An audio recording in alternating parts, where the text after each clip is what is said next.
In a small, peaceful town, people gathered to say goodbye to a little angel. But when a police dog suddenly jumped on the white coffin, no one expected that this moment would turn everything upside down and change the fate of hundreds of people. An early spring breeze blew gently through the old oaks of Greenhaven Cemetery, where nearly 200 Riverest townspeople bowed silently around a small, wildflower-covered coffin. The pure white coffin, so small that it made even adults' hearts ache, held little Sophie Taylor, only 6 years old, who passed away after a violent, uncontrollable seizure. The sky was a deep gray that day, as if in sympathy with the faces weighed down by pain. Robert Taylor, a single father, stood motionless beside the coffin, his eyes vacant and his hands clenched so tightly that they trembled. No one said anything. There was only the sound of the wind and the old priest's voice echoing steadily. "Sophie, you have gone to a place where there is no more suffering." Everything seemed to be going smoothly and quietly until a strange noise came from a distance, and that moment rewrote the whole story. As the final prayer was ending, a strange sound broke the solemn atmosphere. At first, it was just the sound of hurried footsteps. Then all eyes turned toward the cemetery entrance. Suddenly, a German shepherd rushed into the ceremony. Everyone was horrified. Some screamed. A police officer chased after him, shouting as he ran, "Dakota, stop! Dakota, turn around!" But the dog did not stop. Ignoring the calls, ignoring the hundreds of gazes, Dakota ran straight through the stunned crowd, past the rows of chairs, and in a split second launched himself onto the small white coffin in the middle of the funeral circle. The whole space seemed to hold its breath. The dog stopped, standing right on the coffin lid. Its legs were shaking slightly, and its breathing was rapid. But its eyes were not sad. Instead, its gaze was alert, focused, and tense, as if it was trying to say something that humans couldn't hear. Some people whispered, "What's up? Why did the dog react like that?" The trainer quickly pulled on the leash, trying to pull Dakota down, but the dog growled, baring his teeth. Not to attack, but to protect. Protect what?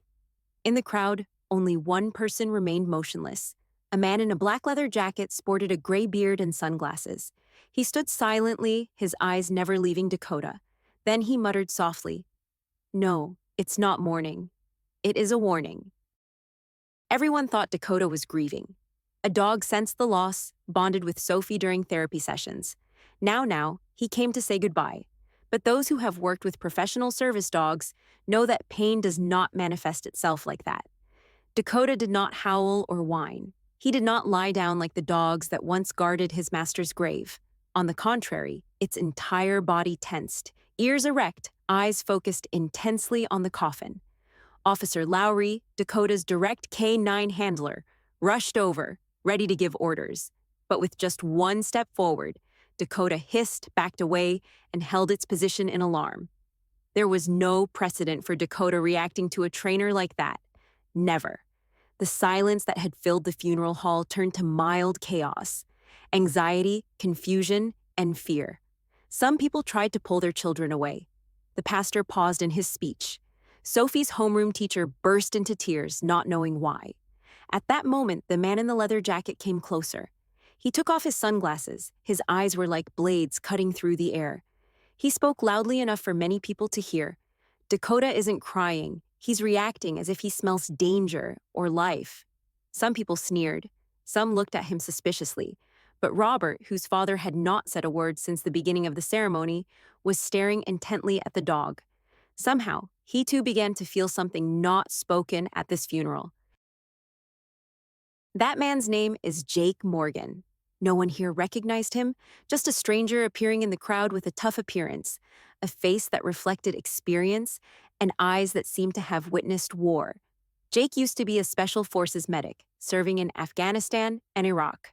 Returning home scarred both physically and mentally, he lived a secluded life, carrying the burden of life and death decisions made on the battlefield.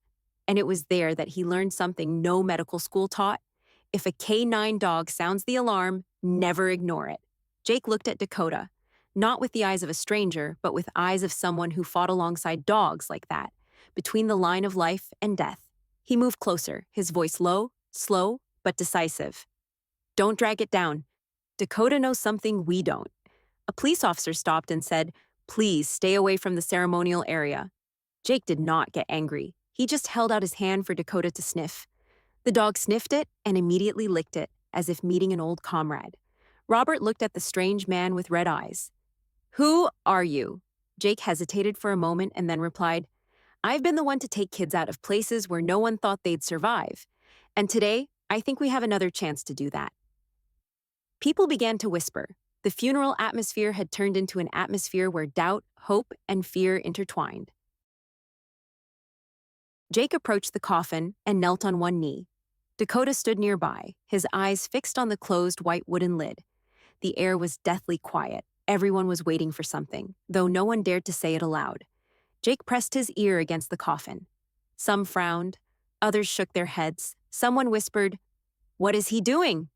This is going too far." But Jake paid no attention. He closed his eyes, concentrating his hearing, the way he did when he heard the faint heartbeat of a child buried under the rubble in Kandahar. And then, a familiar feeling awakens old instincts. Not the clear sound, but a very light vibration, like a fleeting movement. Uncertain, unable to confirm. But Dakota started whimpering softly. His body tensed, his tail flicked slightly in a reflex of joy, something only trainers could detect. And to Jake, it said it all. He stood up, turned to Robert, his father who was frozen in grief, and said in a voice that did not tremble or hesitate, "I can't prove it, but I believe your daughter is still alive." The air suddenly became thick. The pastor shook his head. The medical examiner frowned. The funeral director approached. "Sir, that is impossible. We have the death certificate. The medical conclusion is clear." Jake looked straight at him. "I once stood between dead people, machines, experts, and a dog like Dakota. And that dog saved the life of a child everyone said was dead." Robert clenched his fists. The man who had been silent throughout the ceremony looked into Jake's eyes, then at Dakota. And in that moment, trust was rekindled between two strangers, thanks to a dog. The cemetery was suddenly silent, as if everything had stopped, except for Dakota's gasping breaths. All eyes were now on Jake Morgan, the stranger who suggested that Sophie might still be alive. Those nearby could not believe what they had just heard. How could this be? Their faith had been tested for so long. The presence of new hope made the atmosphere suddenly heavy. They did not know what to do. No one had ever heard of a situation like this. A little girl who had been declared dead could now be alive. It was all still just mistrust and incredulity. A moment later, Robert stood up. His hands were shaking, but he was determined. "How can you be so sure? The forensic results are clear." "The girl is dead," he shouted, his voice shaking with uncontrollable tension. Jake, unfazed, turned back to look at Robert. His voice was low and determined. "I don't claim anything, but I can help you find the truth. And if I'm wrong, I'll leave without another word." A low murmur spread through the crowd. No one dared to break the silence. A crazy but convincing proposal. Robert stared at Jake, seemingly wanting to refuse, but in his eyes there was still an unconcealable glimmer of hope. Jake continued, "If she is indeed alive, I need you to agree to one thing. Give me 24 hours. I will lead my team to find her, using the skills of a team of sniffer dogs along with medical equipment. And if nothing comes up, I will leave forever." There was a moment of silence. Then a question came from behind. "So, if the girl is dead, why did you dare to take such a risk and gamble?" Jake didn't answer immediately, but just stared at the coffin once more, then spoke in a low voice. "I have seen many children die, but I have also seen things that cannot be explained. Not everything in this life has an explanation."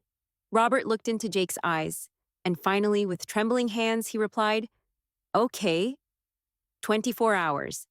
The cemetery fell silent again, but this time, it was not the silence of grief.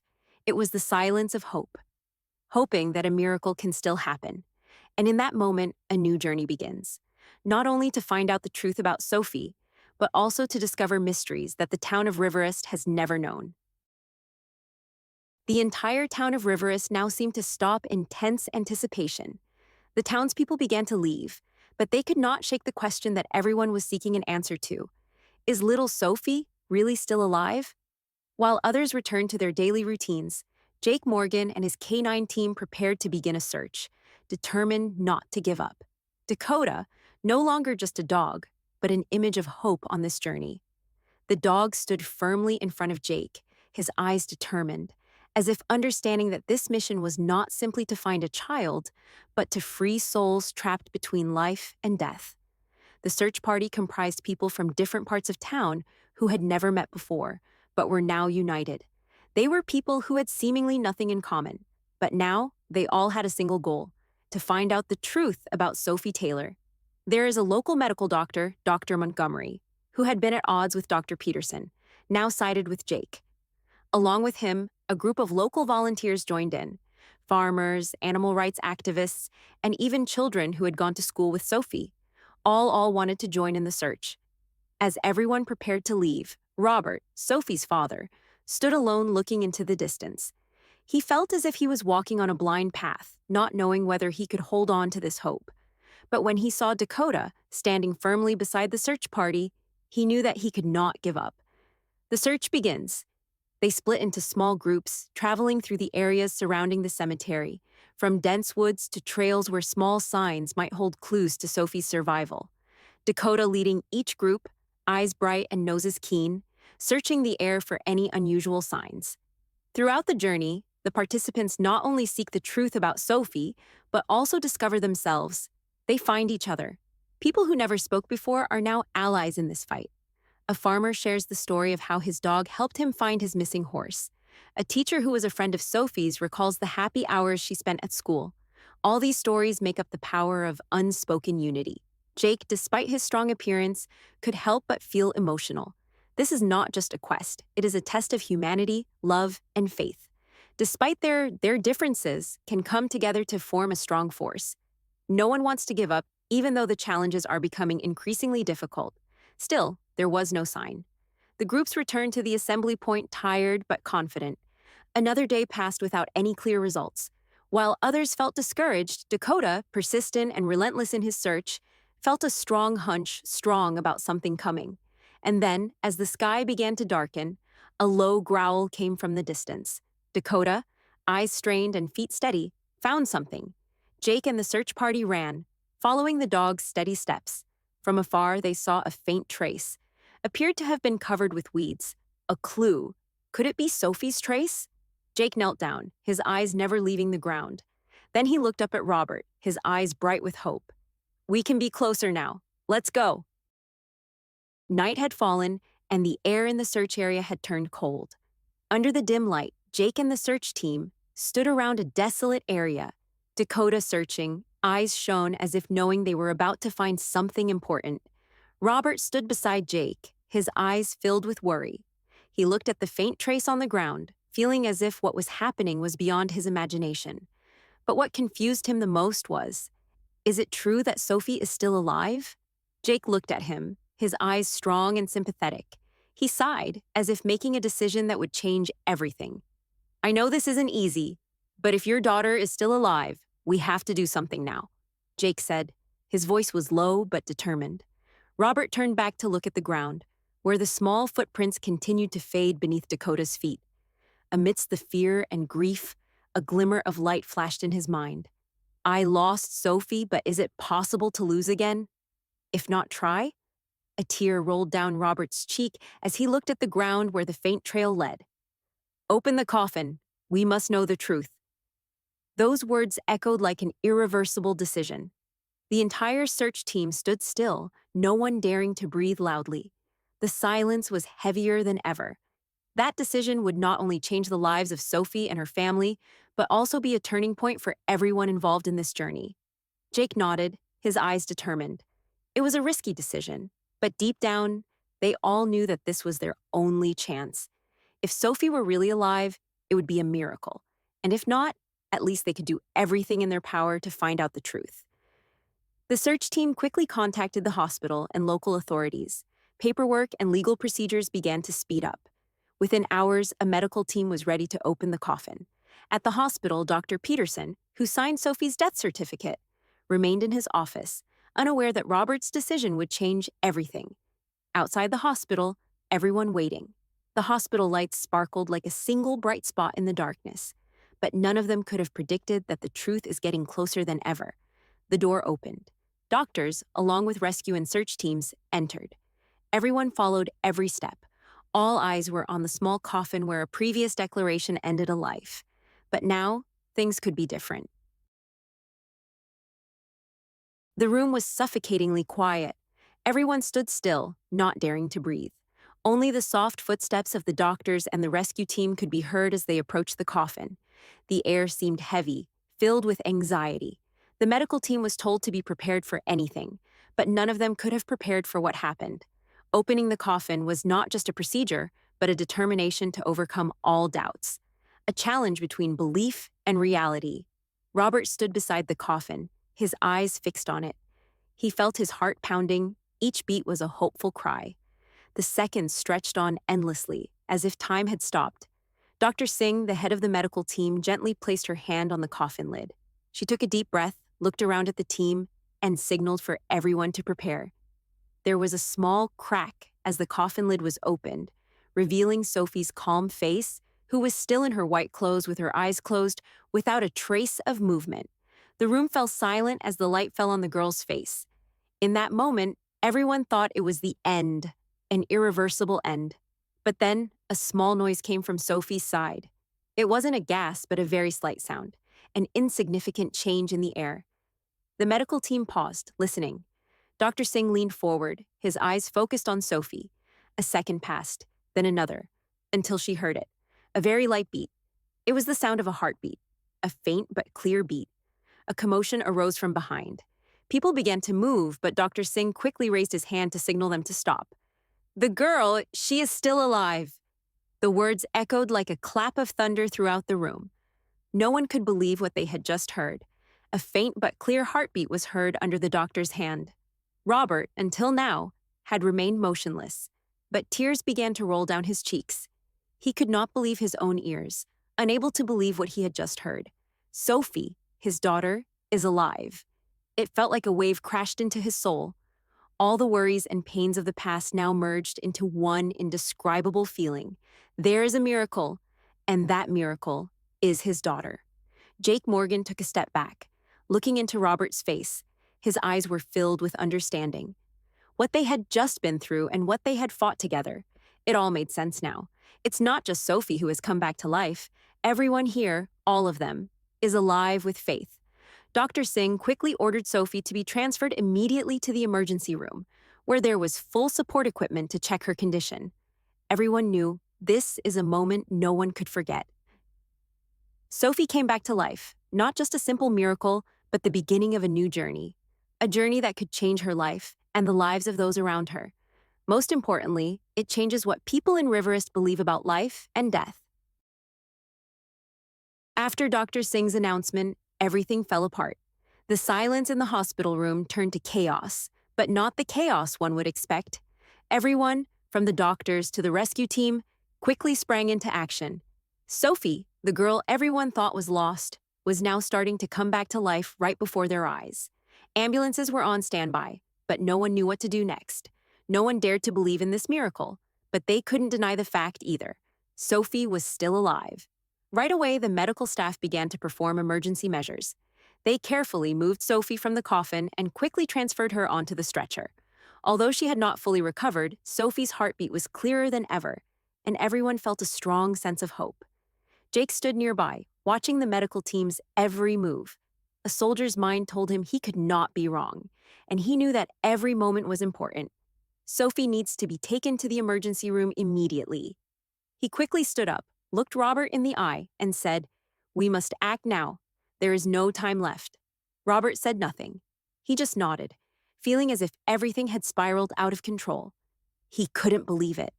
From his daughter's funeral, he was now preparing for a new battle, a battle to save Sophie's life.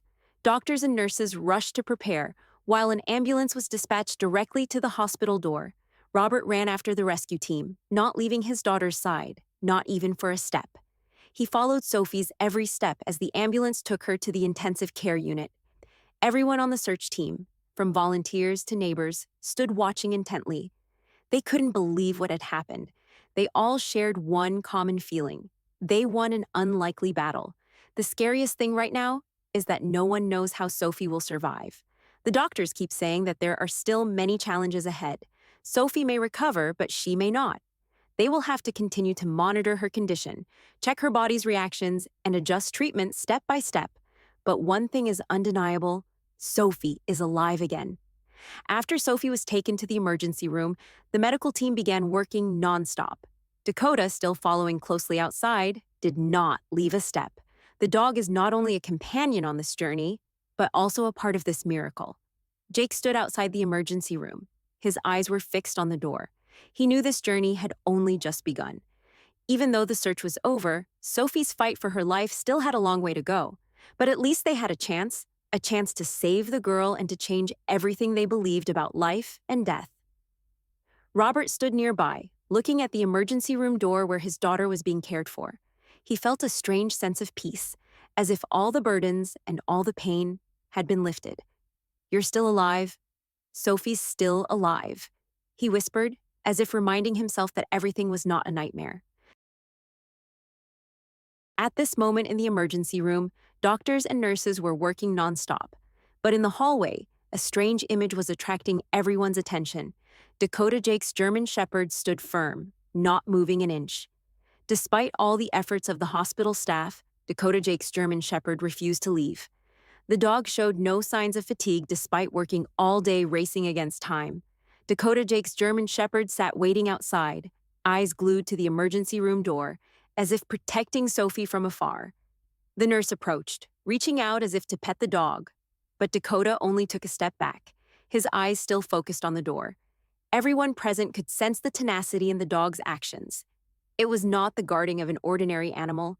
It was loyalty transcends all boundaries, a strong, protective instinct that only dogs like Dakota can bring. Jake stood nearby, watching the dog's actions. He wasn't surprised at all. Dakota is an indispensable part of his and Sophie's lives. This dog never gives up, and even in the most difficult moments, it will always protect the ones it loves. Jake approached Dakota, placed his hand on the dog's head, and said softly, "Thank you, my friend. Sophie needs time, and we will be here, by her side. But she will never be alone. You are always there." Dakota looked up at him, eyes shining, as if understanding Jake's every word. The bond between man and animal was magical, and in this moment, Dakota is more than just a dog. He's a friend, an indispensable teammate. Even as doctors and nurses work to save Sophie's life, Dakota still stands, never wavering. It is an irreplaceable companion on this journey. People started stopping to watch the dog. Dakota's patience and resilience are a powerful reminder of the importance of friendship and unconditional love. For Dakota, there is no giving up. Only protection, hope, and unwavering faith in the one you love. Just then, a soft sound came from the emergency room door as it opened. A doctor walked out, his face tired but hopeful.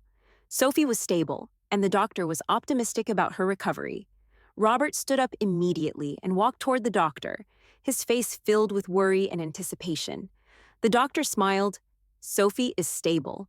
She is still very weak, but her vital signs have improved significantly. If things continue like this, we believe she will recover." Robert was overcome. The suffocating feeling of the past few hours finally disappeared. He looked at Jake, who was standing next to him, then turned to Dakota, his eyes filled with gratitude. "Thank you. You didn't give up. Thank you so much." Jake just nodded, then looked back at his dog. Dakota still stood there, steadfast and loyal. But the dog's eyes remained unchanged, a reminder that there are invisible feelings which sometimes only pure hearts can understand. When Sophie was rushed to the intensive care unit, no one could believe what had just happened. What everyone thought would be the end of a funeral turned into a story of survival, faith, and unexplainable miracles. The once peaceful town of Riverest has become a living testament to the miracles that sometimes cannot be seen with the naked eye. Robert stood outside the hospital room, his hands shaking slightly as he clutched an old photo of Sophie. His daughter was back, not only from death but from the very despair he faced. Jake stood beside him saying nothing. His eyes were full of understanding. What they had just experienced was not a simple story of life and death, but a lesson in faith, hope, and the immeasurable power of love. From the moment Sophie woke up to her brave decision to open the coffin, until this moment, everything has proven one thing: nothing is certain. Death may come suddenly, but life can come back unexpectedly, as long as we do not give up hope. Jake turned, looked at Robert, and then looked toward the emergency room door where Sophie was being cared for. They both knew, though they didn't say it, that this journey wasn't over. The fight for survival continues, but they have overcome the worst. And the most important thing they learned: not everyone can face death and pass peacefully. Sometimes life decides otherwise, and we have to learn to accept it and keep fighting, even when it seems too late. Dakota, their loyal dog, remains standing outside, never leaving. The dog has become a symbol of unconditional friendship and loyalty, the bond between humans and animals that can help us through the greatest of crises. The moral of this story is not just about when do we have to let our loved ones go, but about daring to believe in the inexplicable and always keep faith in the healing power of love and hope. Throughout the journey, from the moment when it seemed like there was nothing left but disappointment to this moment, everyone in town realized that we never know the power of faith until we face despair. Now, with every weak heartbeat of Sophie, the entire town of Riverest will change. A small miracle happened, reminding everyone that in life, nothing is too late. When we dare to face death, we realize that life always has great surprises if we do not give up and continue to hope. Robert looked at his daughter, now awake and being cared for. He smiled, not with pure joy, but because he knew he did the right thing, and he never forgot that a dog, a loyal friend, helped him get this opportunity. That dog is more than just a friend. He is a protector, a companion, and above all, a symbol of eternal loyalty and hope. This story clearly demonstrates one thing: love and hope can overcome all, even when everything is over.